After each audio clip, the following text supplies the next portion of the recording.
Imaginez-vous qu'en 1778, Mozart était en France à la recherche de reconnaissance et de succès. Difficile de concevoir que ce génie, aujourd'hui acclamé, courait les mécènes et cherchait encore à séduire son public. Pourquoi Mozart se rend-il spécifiquement à Paris à cette époque? C'est Léopold, son père, qui l'envoie dans ce qui est alors la ville de la symphonie. Il s'agit alors pour Wolfgang de se faire un nom comme symphoniste. Sur place, Mozart s'associe rapidement à Joseph Legros, qui dirige les concerts spirituels. Cette organisation prestigieuse qui rassemble la haute société de l'époque invente le concert moderne. Il s'ouvre plus largement au public et sort des cercles privés. N'importe qui peut désormais acheter un billet de concert. Tous les grands symphonistes comme Haydn ou encore Le Chevalier de Saint-Georges y sont joués. C'est une association stratégique pour Mozart. C'est dans ce cadre qu'il compose une symphonie, sa 31e, qui sera plus tard connue comme la Symphonie de Paris.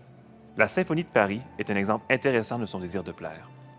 Dans ses correspondances, il explique comment il a essayé de séduire le public parisien en jouant sur les attentes des spectateurs.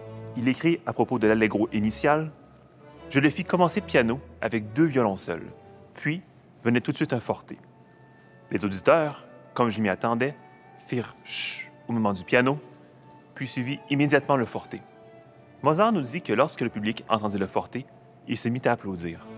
Mozart aurait donc réussi son coup. Dans une autre lettre, il décrit d'ailleurs le succès de ses stratagèmes compositionnels pour les auditeurs lors de la première de l'œuvre. Il indique à son père: « Juste au milieu du premier allegro, il y avait un passage qui, j'en étais sûr, devait plaire. Le public s'est laissé emporter et il y a eu une explosion d'applaudissements. Comme je le savais, quand je l'ai écrit, quel effet il produirait sûrement, j'ai réintroduit le passage à la fin, quand il y eut des cris da capo.